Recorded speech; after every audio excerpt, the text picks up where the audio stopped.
Now, in instances where government does not fulfill its core mandate of improving the lives of its citizens, it becomes very difficult when government wants to implement certain policies that go against the fundamental sustenance of these individuals. Margaret Thatcher once said that it's either we stand on principles or we do not stand at all. But we seem both, when we conferred, to be confused about whether you were actually speaking against the motion or for the motion.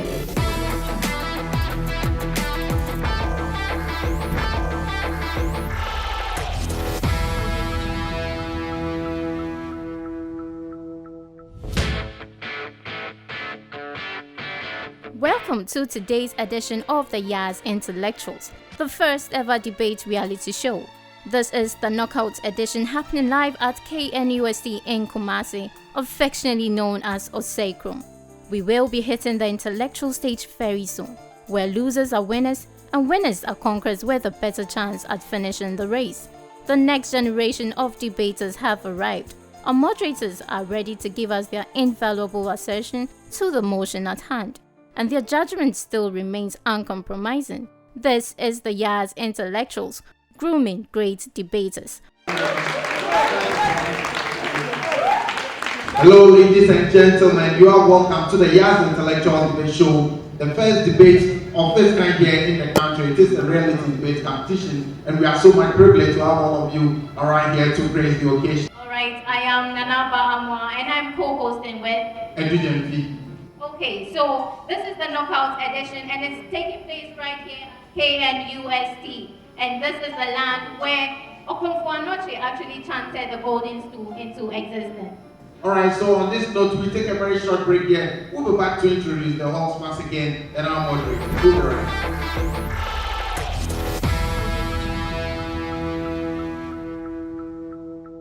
21st century design. Made with durable materials. Bristles crafted to reach in between your teeth. Flexible. Allows easy control. Introducing Yaz range of toothbrushes. Made for every pocket. For bulk purchases, call 0302 235294. Yaz toothbrushes. Clean teeth, confident smile.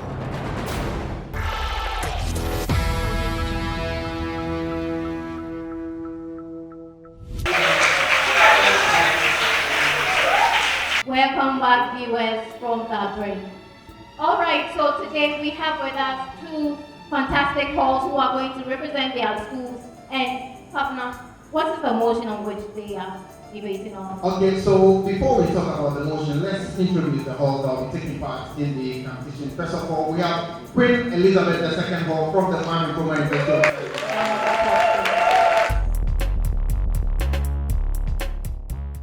First of all, I want to tell you about Queen Elizabeth II Hall as Queen. So actually, the Duke of Edinburgh, His Royal Highness Prince Philip, came to Ghana not because he wanted to see or search for Dr. Kwame Nkrumah, but he came here just to cut the sword for Queen's Hall to begin as a residential facility. But we are very, very disciplined with this company, and everybody can stick to fact. For the first time in the history of Ghana, when a university was able to make it to the semi-finals of the Pan-African University Debate Championship, the student that represented KNUST or Ghana was from Queen Elizabeth II Hall. Charlie, Where else? try for the best. Try for the best. Try for the best. All I and this thing should do. This is the best one. Sure, Tanya. Hallway Queen Elizabeth travel camp. Say it come between. We are peaceful. We have intellectuals here. We get fine babes. We get fine. Wait, brother. Wait. He come the book and me like this. I top my class. Me, I do law. I do pharmacy. But besides this, my average camp is okay. It's the best hall on campus, frankly speaking. So Queen's Hall, we rule everywhere. And at the end, the trophy is coming back to this hall.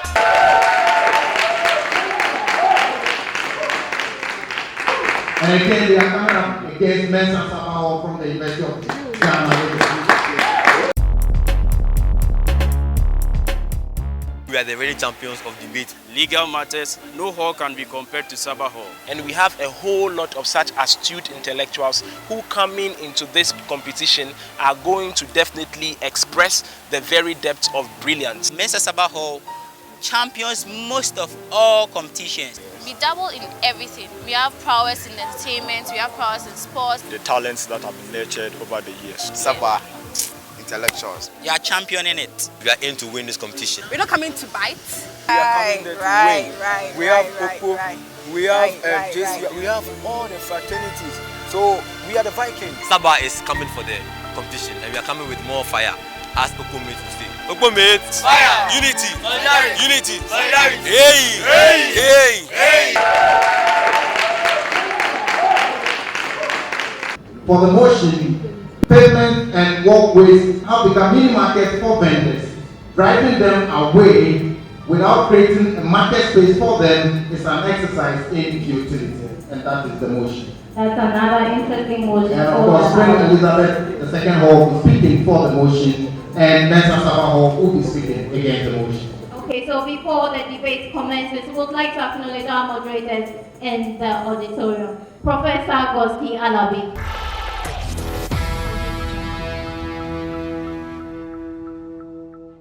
We expect a very exciting competition. I in particular anticipate that it is very likely that the traditional halls like the Commonwealth Hall, the Katangas, the Marinas, the Custodians are going to come in very strongly with their support base, with their kind of culture and traditions to intimidate the young halls. But I expect that the young halls are going to put up a very, very strong competition. They must hold themselves together. They must surprise us because they should come in their numbers to surprise the traditional halls. We believe this is going to be a very, very exciting reality show that will generate a lot of interest. In terms of leadership, we'll be looking out of coordination and synergy and the teamwork, the flow between them, the ability to identify each other's strengths and make very good use of those strengths.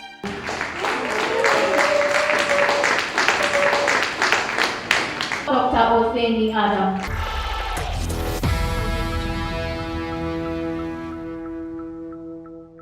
This is a very good venture, and it is going to unearth so many qualities of the students we have at the university level. These topics given are not given anyhow. They were carefully carved out, carefully selected, carefully really monitored, and carefully considered in terms of how beneficial it would be to the nation. And we know that at the end, something good will come to help the development of the nation. Expression of thoughts, use of language, and how to bring peace. Because no nation without peace can ever develop. Okay, and this show is brought to you by Yas, producers of Hood Conflict and Hood Frosted Conflict. We are also supported by Capital O2. Now, a little advice to our debaters. When the bell is rung once, it means you have done a minute of your assertion. When it is rung twice, it means you have 2 minutes more to finish with your presentation. And when the bell is rung continuously, it means that the time for your presentation is up. Let us kindly desist from giving more presentations after the bell is rung.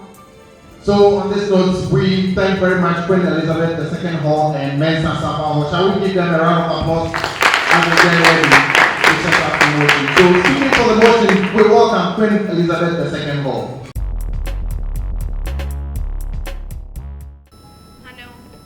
Timekeeper, ladies and gentlemen, Pavements and walkways have become mini markets for most vendors. Driving them away without provision for a better market space is an exercise in futility. My name is Esina Michao Saibunsu, speaking for the motion, right? So what we do first is I give a bit of contextualization on what the debate is going to be about. We analyze the nature of street vending. Then we prove to you why driving street vendors off the street without providing them a better market space is an exercise in futility by the government, right? So an exercise in futility in today's debate is simply means something that is incapable of producing any useful result. In other words, something that is pointless or useless, right? So this debate is not about whether street vendors are a menace to society and whether government should drive them off the streets. I think from the motion, it's pretty implied that this is about the way forward. Do we drive them off the streets by providing them a better market space, or we just drive them off the streets without any provision for any better market space, right? So those are the comparisons on which the debate will run today, right? And I think the underlying assumption in the debate is that this happens in a space where no alternatives exist. So it means governments drive people off the streets without providing them a better market space as an alternative for their economic sustenance. And then even if these alternatives exist, it means these alternatives are not better for the current situation these people find themselves in, right? So now let's look at the nature of street vending. Street vending is an ancient and important occupation virtually found in every country and major city, right? They are associated with issues like congestion, health and safety risks, tax evasion, and the sale of shoddy merchandise, right? Ghana especially has a long history of legislations, both local and municipal regulations that are targeted at getting rid of street vendors. Example is the AMA bylaw in 1995 that strictly said street vending is unlawful and is strictly prohibited by the laws of the country. And then in 2005, there was a decongestion exercise. And over the years, there have been several special task forces that have been set up to get rid of these street vendors. Now, the most important question in this debate is, why is it that after all these years of these legislations, over decades, about 5 decades since the existence of these countries, street vending is still a menace in this country, right? And even after street vendors themselves especially know that their job poses a very great hazard to them, because then they are more likely to be the victims of road traffic accidents. Despite all these occupational hazards, the most important question, why is it that this exercise by government has proved futile all these years? We tell you it's because government tries to get these people off the streets without providing them an alternative market space for them to survive, right? So first argument as to why this is an exercise in futility, right? Now, the first thing we tell you is governments can never implement a policy without first fulfilling its mandate to their people, right? A core mandate of every government is to promote the welfare of its citizens. This cuts across all sectors like health, education, and economics. And especially in a welfare state like Ghana, governments are largely responsible for these improving the welfare of their citizens, right? Now, in instances where government does not fulfill its core mandate of improving the lives of its citizens, it becomes very difficult when government wants to implement certain policies that go against the fundamental sustenance of these individuals. For example, in a country where government has systematically failed to provide educational institutions, and private institutions are set up to cater for the educational needs of the country, you realize that government in such a country can never impose any law or policy saying that they are closing down these private schools, because then the alternatives do not exist for these people. So if government is to essentially close down these schools in such a setting, it means that people would have no alternative of being educated. Now let us relate it to this debate, right?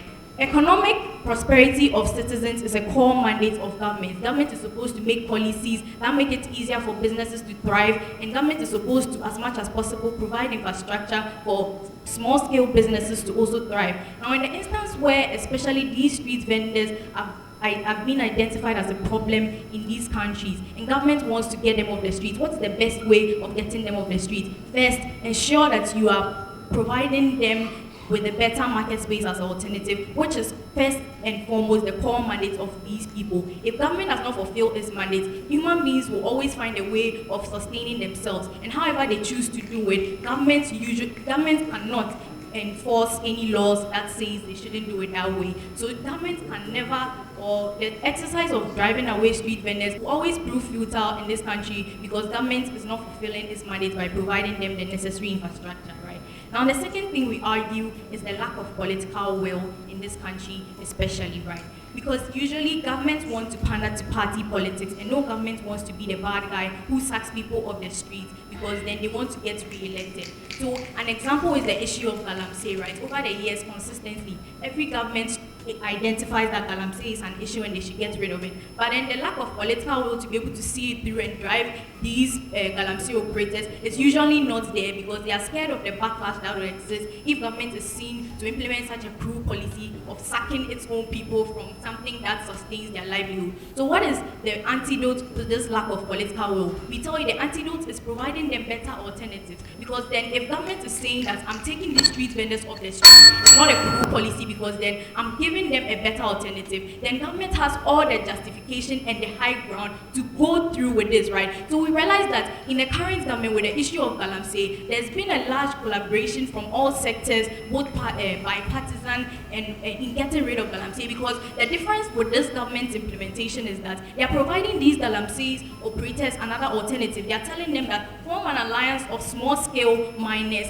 and then let us get you a license and operate within the scope of government, right? So government then has the high ground and the political will to be able to push through getting rid of menaces in society like street vending. So the same thing applies to street vending. If you really want to get rid of them and you don't want that exercise to be a futile exercise, give them a better alternative and gather as much momentum and support and political will as possible to be able to follow through with that exercise, right? Third argument is about choice architecture and how if government does not influence people's decisions, it becomes very difficult for them to want to get things done like this, right? So the whole idea of choice architecture is that individuals are rational, and when provided with multiple options, individuals will always make the best decisions for themselves based on the facts and logic, right?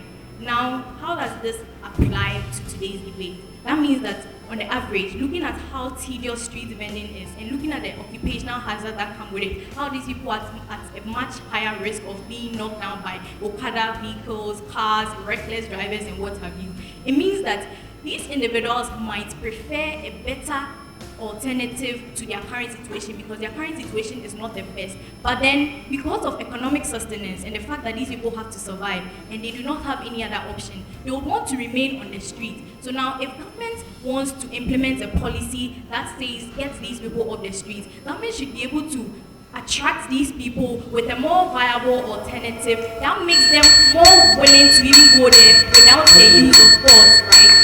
Thank you, thank you. Thank you. Thank you. A round of applause.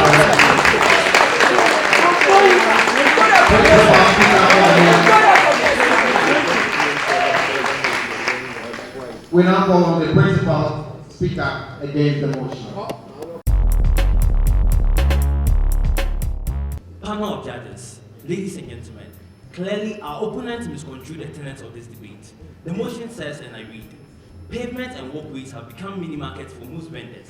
Driving them away without provision for a better market space is an exercise in futility. My team and I from the Mensah Sarbah are clearly against this motion in particular, right? But before we even delve into the motion to understand what it means and the arguments that we bring to our people, we'll take the wording of the motion and why I said they misconstrued the debate. But let's take them at their rebuttals and the arguments that they bring into the context. First of all, they tell us that this has prevailed because government did not provide markets in the first place. Ladies and gentlemen, this is insulting to the intelligence of every Ghanaian within this room, ladies and gentlemen, because we all know that within this country, within almost every district, there is a market, ladies and gentlemen. There is a place which is illegally ordained to be a trading place for such activities, right, ladies and gentlemen? So the fact that such individuals have ignored such an activity shows an illegality in itself. I will engage further. But first also, they tell us that government has a duty to provide for the welfare of citizens. This is very confusing, ladies and gentlemen, because they tell us two things. They tell us that first, they admit the dangers on these streets, that there's possibility of these people having accidents, etc. But because these people are going to make lots of funds, and because this thing has been in Ghana's history since ancient Ghanaian times, let's let them be there. So in other words, ladies and gentlemen, these people are prioritizing economy over the lives of these people on the streets, something which any sane government should not do in the first place, and for that, they are out of this debate. Lack of necessary infrastructure. ladies and gentlemen, in a world, as I explained to you, why within every district in Ghana here, without reference to any document whatsoever, because this is a fact even a common child in Ghana knows, ladies and gentlemen, it is important that if there is such a place dedicated for trade, then these individuals get there, and lack of it, they have intentionally neglected it. This is not a matter of choice, because, and even if it is a matter of choice, ladies and gentlemen, we thought that these markets are within the confines of such areas. The individuals chose, and this is the very important reason, they chose based on their own reasons to stand out of such matters and such. It doesn't play. So on to the wording I was talking about. In emotion, ladies and gentlemen, there are key words that we need to understand before we get to the elements of this, right? So we say driving them away, it connotes two things. One, that the action is sacking them is being undertaken by government. Two, that these mini markets on pavements or walkways are illegal and unprescribed by the state, and that's why it even requires the action of taking them off within the first place, right? Also, when we talk about better here or without provision for a better marketplace, exercise and futility, better here implies recommended, legal, prescribed by the state. Futility here means doing any relevant as they engage. Now on to our constructive set of arguments and why we win it clearly, even from the start, from Mensah Sarbah, right? So, first of all, ladies and gentlemen, we thought that government is not obliged under any circumstances, based on principles of common logic, morality, and everything, to give alternatives to illegality, ladies and gentlemen. So, vending on pavements and walkways, as we've already all established, and we all agree on both sides of the houses, is illegal, ladies and gentlemen. So, for instance, when an armed robber is arrested, right, government is not obliged to teach the person sewing or another trade before you punish a person, because it's an illegality in the first place, ladies and gentlemen. It's fine if government takes certain initiatives to also encourage people to get more jobs into Galamsey, to get away from Galamsey, etc., etc. But it doesn't make the act of Galamsey itself a legal affair. Government is not forced by hand to necessarily give people certain jobs alternatives before the thing becomes a less bad thing or so. So as ladies and gentlemen, it's only wise and it's only prudent if government goes straight away to take these people off, right? It's not infutility. We'll explain this further. Also, there's been several instances, ladies and gentlemen, where even or as they fail to admit, like the case of Kanishi, for instance, ladies and gentlemen, since 1997, the Accra Metropolitan Assembly, through its task force and others, have tried to drive most of these street vendors away from there, but they end up coming there in the first place. So, ladies and gentlemen, two things, and we'll analyze for yourself which of them is futile. Taking them away and just building an alternative where they have a choice whether to go to or not, or taking them away, ladies and gentlemen, and making sure that they do not return again to the place. That's exactly the argument that we bring to you from Mensah Sarbah, that taking them away from these places without giving them alternatives is far better, ladies and gentlemen, than taking them away and being weak on your structures, ladies and gentlemen, because that is the reason why we brings these people back in the first place. Monitoring and other things on these grounds are very low. So if people are not coming back because they do not have any alternative whatever, these people are motivated by greed, so-called high profitability, the fact that their customers are in the exact area and their customers may not be able to identify them within the set of markets, etc., etc. These people come because the window is open for them. That government sacking them in the first place was futile because government did not put in place measures to make sure that they cannot come back again, ladies and gentlemen. And that's exactly what you're talking about. If bribery is allowed to fester, if no task force is there to monitor the grounds once they've been sacked, then once they're coming again, we will sack them. That thing will keep on happening, and that's the future of it. Not giving them alternatives. As I mentioned to you, driving them away without provision of new authorized markets is not the problem. It's actually relevant. Listen, they accepted from the very beginning of this debate that we are saving lives here, ladies and gentlemen. Congestion is a major issue in Africa. The accidents and lots of street, mind you, we all know that lots of street children are involved in street trade, etc., etc. Lots of lives are lost daily on our street, unaccounted for, because they are not people that are necessarily prominent whatsoever.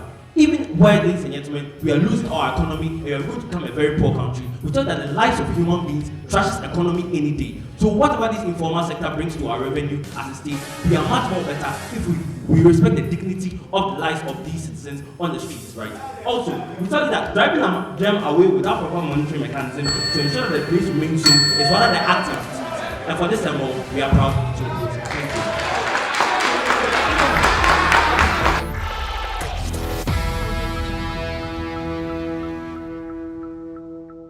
Thank you.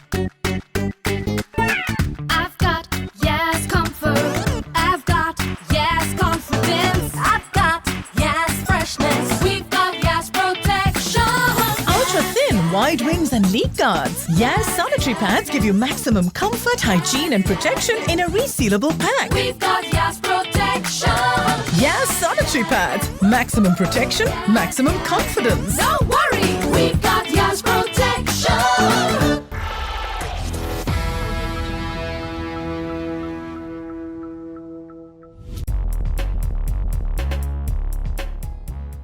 Judges, timekeeper, ladies and gentlemen.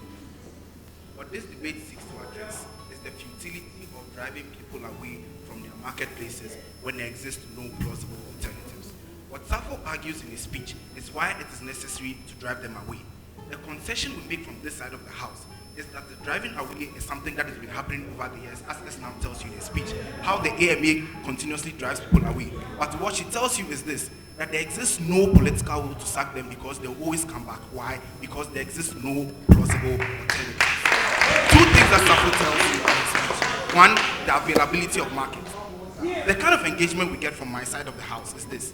It is true, there could be true that markets are available, but there are a numerous number of problems that exist.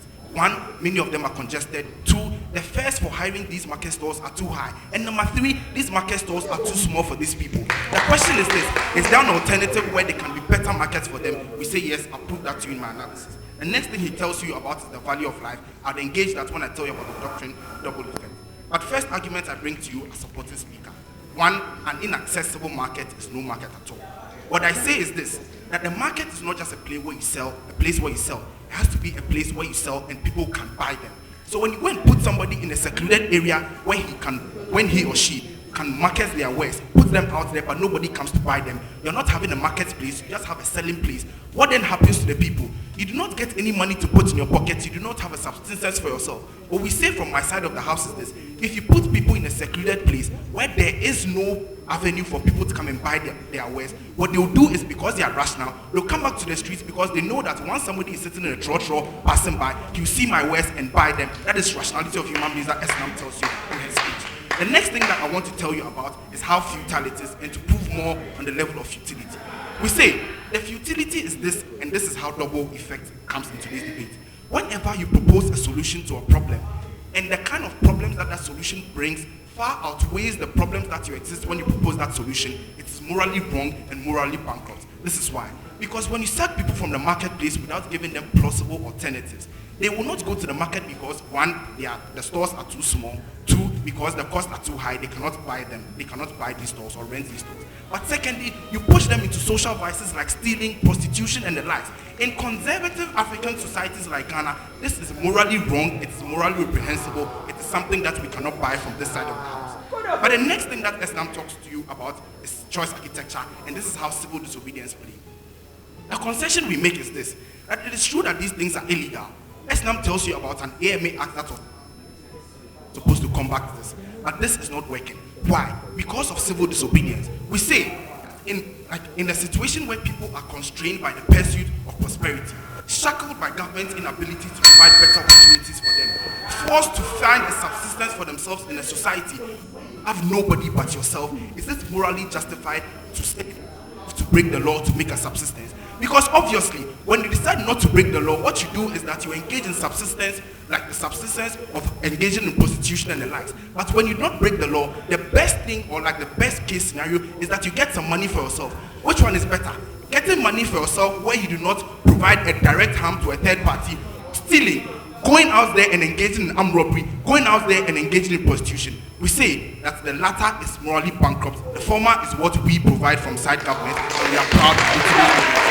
But all in all, what have we said from my side of the house? 6 arguments in totality. 1, where states have decided not to provide welfare systems that are adequate for people, then it is morally right for people to make a subsistence for themselves. The second thing is how there exists no political will for government to be able to sack them because they want to pander to electorate and make sure that they get re-elected in the next election. The third thing is choice architecture, where states are supposed to provide accessible markets for people. Because if you provide accessible markets where people can readily come and buy from them, everybody, because they are rational, will find a place in these stores. The fourth thing that we bring to you is about how an inaccessible market is no market at all. We do not have a place where people can adequately purchase goods and where people can make money. What you do is you downplay your economy, you have low per capita income, you have low GDP. The vicious cycle of poverty continues. The fifth argument that we bring to you is the doctrine of double effect, where I tell you that once the solution poses more harm than the problem it intends to solve, which these guys say is the protection of life, it is better on our side, because then what you do is you do not cause a third party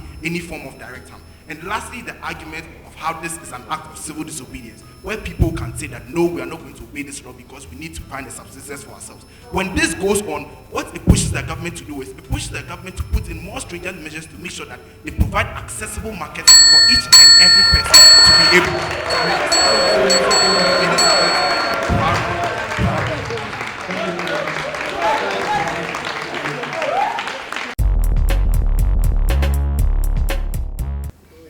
the chair of the House, co-debaters, ladies and gentlemen.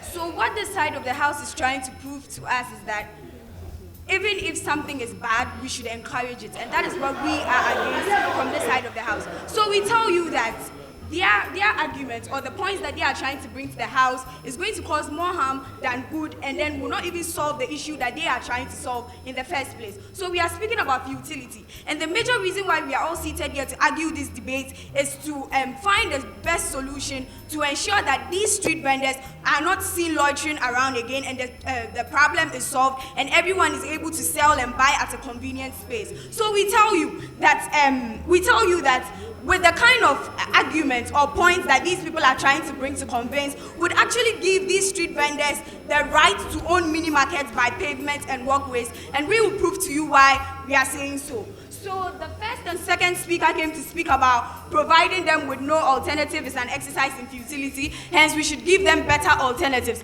Now we tell you that giving these people better alternatives is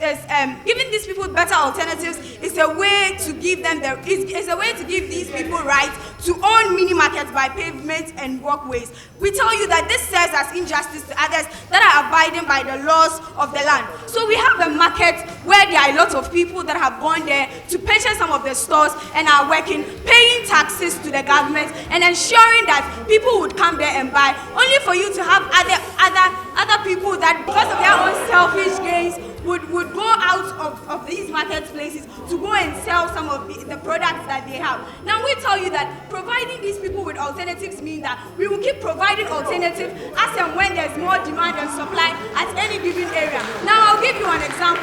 So let's say if in street A, a lot of people are purchasing tomato and pepper by the roadside, it means that government should come there and put up a structure or a marketplace so that people can come and buy pepper and tomatoes, when in actual sense it is a wrong act. That is why we have markets, and it is so insulting to a country that is trying to plan its country well and ensure that demarcation is well ensured. So we have markets, we have hospitals, we have streets, we have pavements, and each and every one of these things serve a particular purpose. Hence, we won't have them say that, oh, these street vendors should be given alternatives because there is congestion and that there are no, there's a people pay a lot of money before they get stores. So the issue here is not about giving these people alternatives, but ensuring that we put up measures that would not bring these people back to the streets and get people who buy and sell meat at a particular place that we prefer the market space. What we are trying to say, if we agree with what this side of the House is trying to bring,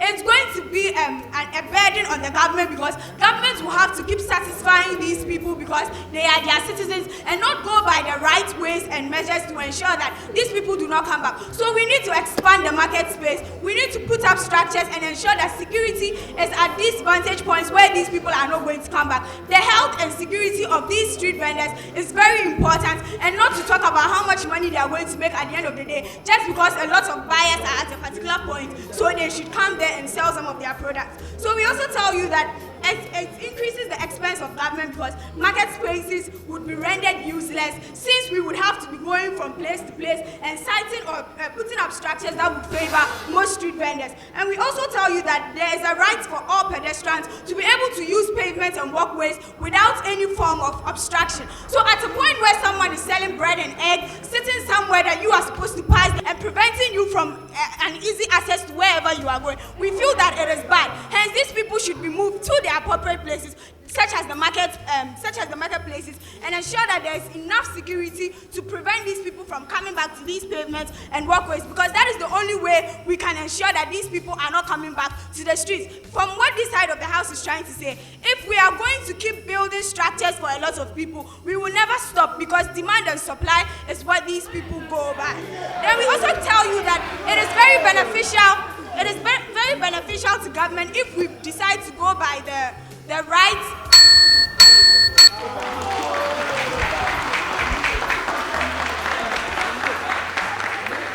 Thank you very much. Second supporting speaker from the opposition team. All right. Before our second supporting speaker for the proposition team comes, would like to acknowledge our sponsors. And this show is kindly brought to you by Yas Products, Yas producers of Yas washing powder, Yas dishwash, Yas bleach, and Yas WC cleaners. So if you want a very neat and spick and span bathroom, spick and span toilet, your kitchens to be clean, use the Yas bleach, Yas WC cleaners. And then we also have Capital O2. Capital O2 producers of Living Bitters and FCF being in support of this program. So shall we have the second supporting speaker?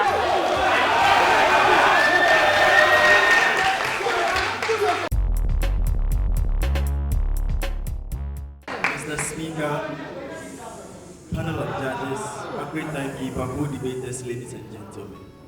This motion needs simple logic to really understand it and debate it. The motion is not that we from proposition are against the fact that these street vendors are being driven away. The motion is against the metric by which government is driving these guys. The government wants its metric to be effective.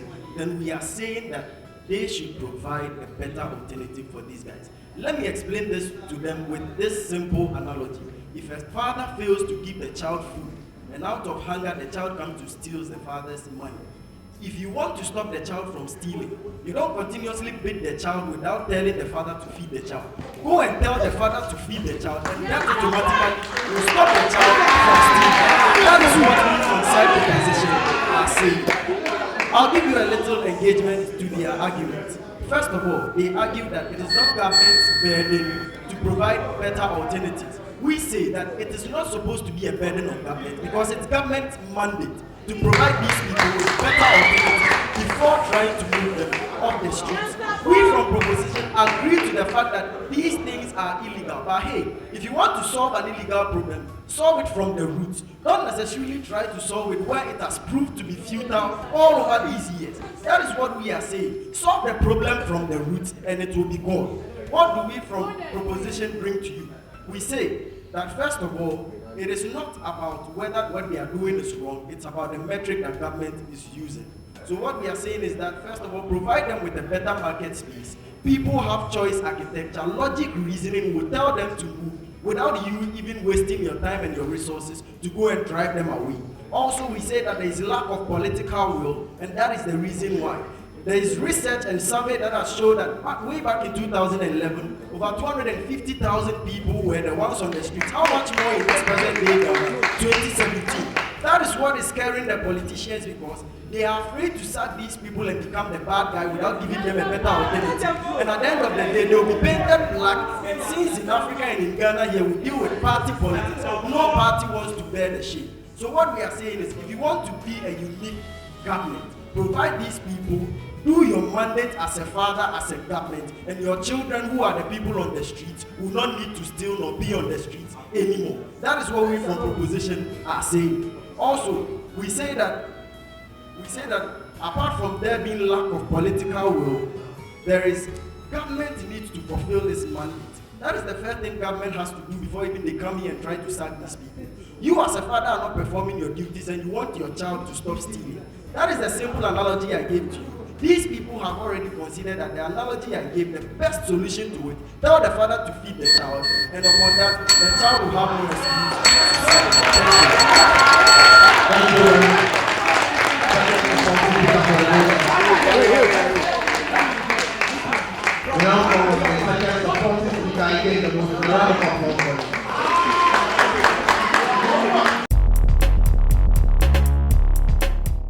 chair, the house.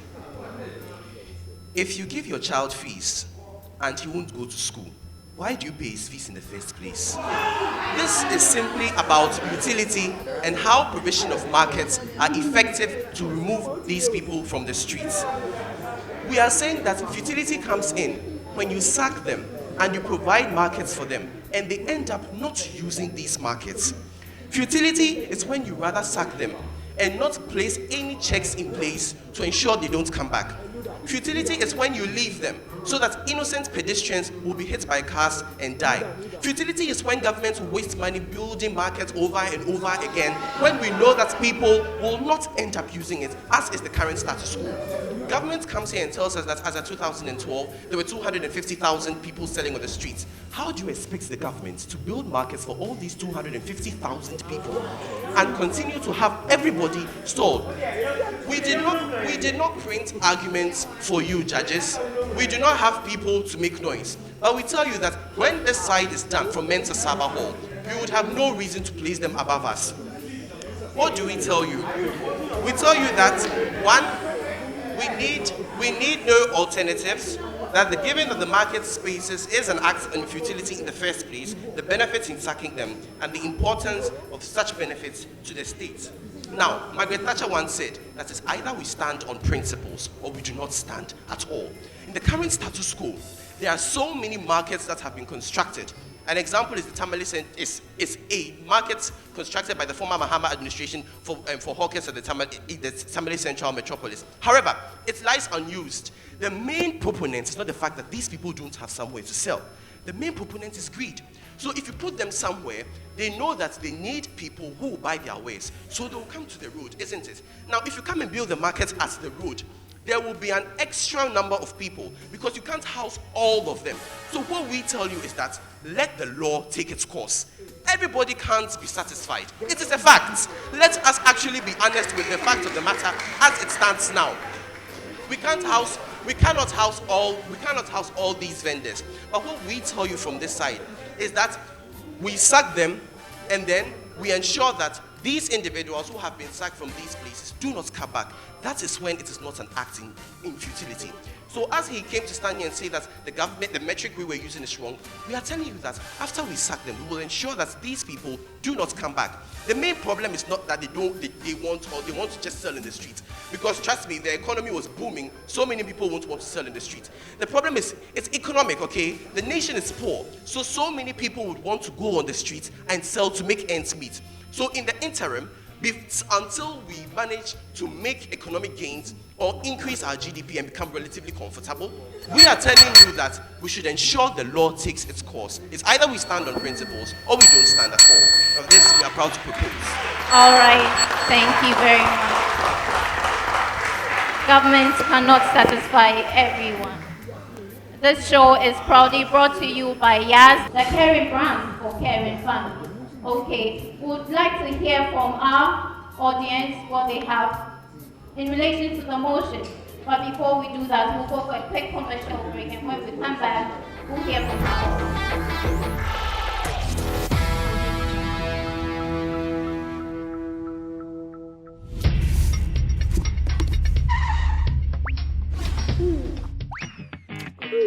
I love Food Frosted Flakes because it's so crunchy and full of nutrients.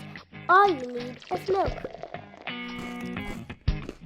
As usual, Mom. 9 minus 3, 2. That's it? Yes? 90. Wisteria Flakes has 9 essential nutrients with no artificial additives or colors. Yes? Food Frosted Flakes is rich in vitamin E, B12, iron, high in carbohydrate, fiber, protein, sodium, and it's very affordable. Clap for him. Food Frosted Flakes! Food Frosted Flakes! All you need is milk. Pooch comes with 3 variants: Frosty Flakes, Choco Flakes, and Cornflakes. Each pack has 10 mini packs of 50 grams, and each box you buy comes with a free exercise book. Pooch is available in all supermarkets and retail shops. Pooch Frosty Flakes. All you need is milk.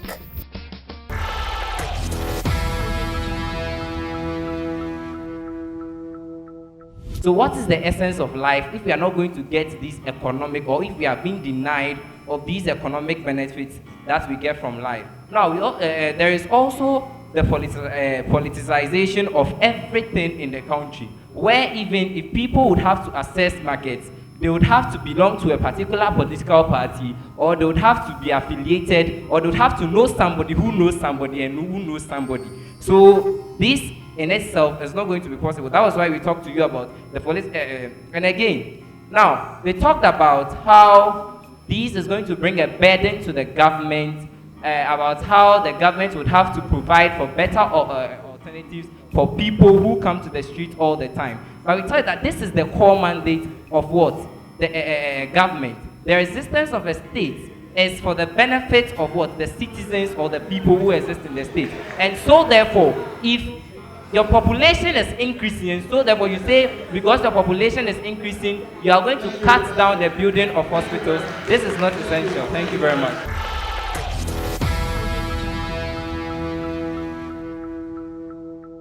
The two sides were almost of equal strength. Congratulations for the great job.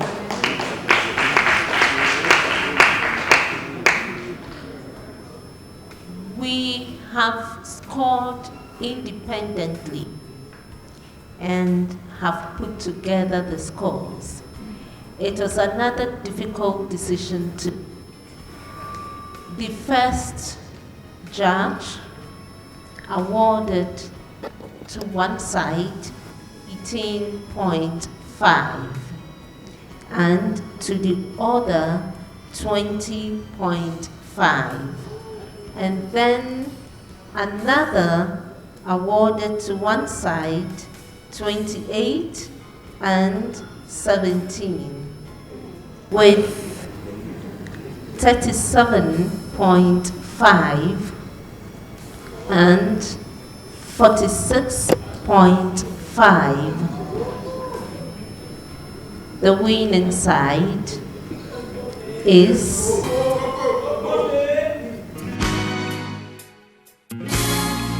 Queen's Hall.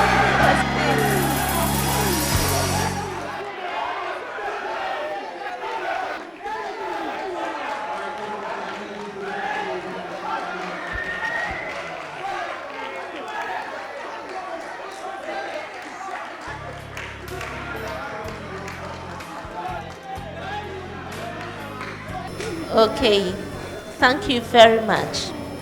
Both principal speakers did a great job. The first principal speaker was exceptionally intellectual.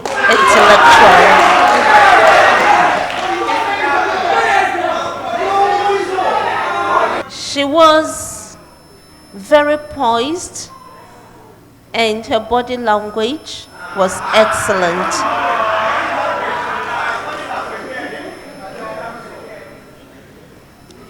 Most importantly, she provided the structure for the presentation. She laid the foundation by establishing the underlying assumptions and conceptualizing the key terms. She provided historical antecedents for the motion and laid the premise why the attempts have not been successful. The second supporting speaker also established the reason for the comeback and emphasized the operative term, that is better alternative. So the key word here was better, and they established that quite well. The second supporting speaker emphasized the operative word, gave the point that it is root cause analysis and provision of alternative. His point clearly established the point that is made by Einstein, that, not mine words, I'm quoting Einstein, that stupidity is doing the same thing over and again and expecting different results.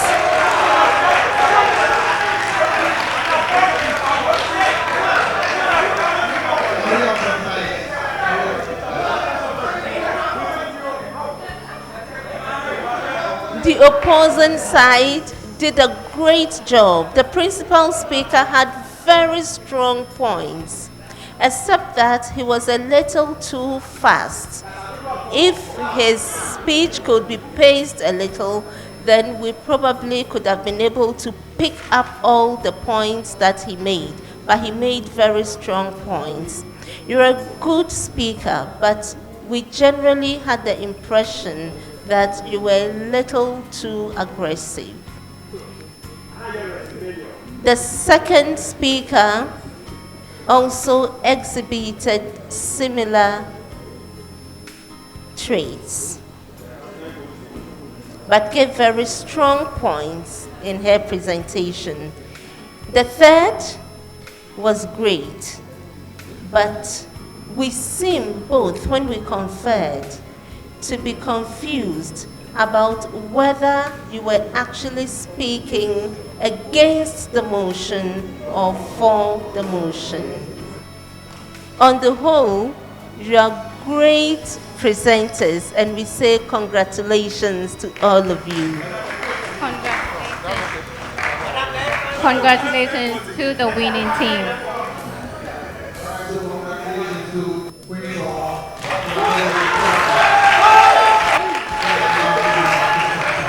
Looks like the auditorium, the audience in the house agreed to the moderator.